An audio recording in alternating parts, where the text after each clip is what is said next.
so much of what has driven Chris Smith is about his relationship to Amelia Harcourt and how she feels about him. And so he is sort of like a burnt nerve end. He's very vulnerable. I'm going to make a life in the other world and overcome my trauma and be the good man there that I was never able to be here. I'm going to be a brother to my brother, a son to my dad, and I'm going to tell Amelia yes.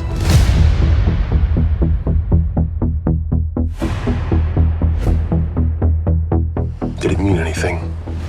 Anything at all what happened on the boat? No, I was drunk. I told you, I wish it never fucking happened. The moment that meant something to him did not mean anything to Amelia Harcourt, and that's very disappointing for him.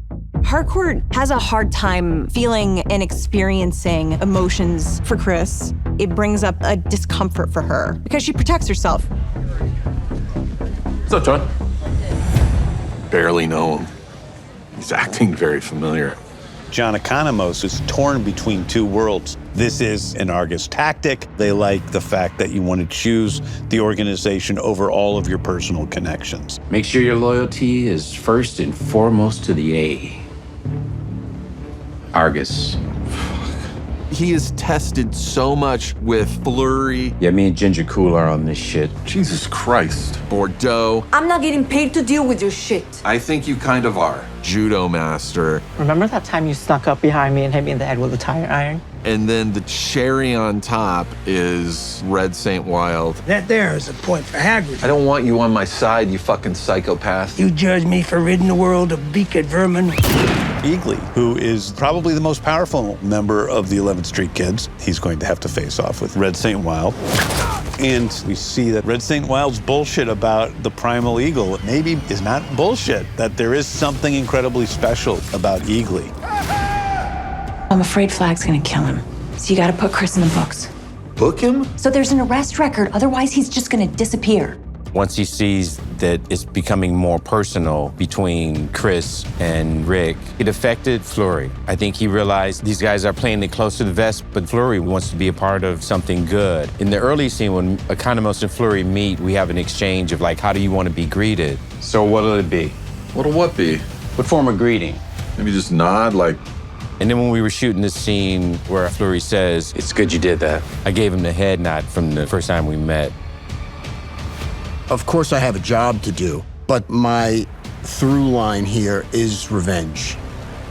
Flag is letting his anger get the best of him. I don't think he totally sees it that way, but there's a reason he's choosing that path. Despite how it may seem, my priority is protecting the people of the United States. I need to find that dimensional rift for a greater purpose, benefit us all. That's also a big moment for Sasha to realize there's definitely a conflict of interest for Rick Flag. But that loyalty that Rick is showing, Sasha finds that attractive. Barasso killed Rick, your son and a fellow agent, and I have no problem with him being taken out, sir.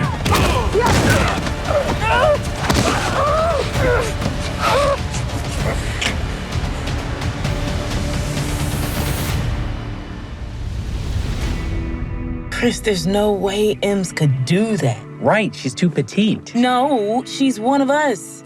She's an 11th Street kid. But she fucking did it, all right? She saw her opportunity to wheedle her way back in A.R.G.U.S at my expense, and she took it. The relationship between Chris and Adebayo is beautiful because the vulnerability that they have with one another, especially for a character like Peacemaker who wants to come off really tough and have it all together. Fucking over it. I'm over all of it. I'm fucking done. Adebayo, she especially knows that what he's doing is not good for him. Whereas at this point, Chris is kind of seeing it like the universe just made a mistake. I want to be a hero. I enjoy the admiration and praise of others. I wish my family loved me. I wish I never killed my brother. He's experiencing a lot of these moments for the first time. Every moment of kindness with Augie and every moment of tenderness with Keith really highlights what Chris never had. That is the hole in his heart that he's trying to heal in so many ways that he can't. I mean, I don't say it enough, but I love you, buddy. Chris Smith being accepted into his alternative dimension family, it checks a lot of boxes of what we know that Chris Smith is looking for. So he wants to go back into the alternative Peacemaker universe. You ready for the next adventure, pal? Judo Master doesn't know what's beyond there, but because he's tasked to do something, he feels it's his obligation to follow Peacemaker. It's fear running through his mind, but he takes a deep breath and then just embraces the unknown. Chris thinks that he's ruined everybody's lives, so he gives them the container as his parting gift. And if Rick Flag gets that back, that's a big enough deal that maybe the team can have their lives back. They don't accept it because their friendship means more to them than that. Adrian definitely has a very difficult time processing different emotions, and this group is everything he's got. So Chris leaving the 11th Street Kids is pretty hard on Adrian. In his eyes, Chris is his best friend, so him leaving the group, that's his whole world crumbling.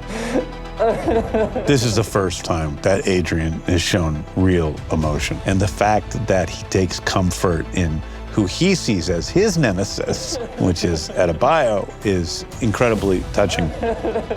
Everybody has their issues, and we all kind of wish we could escape sometimes.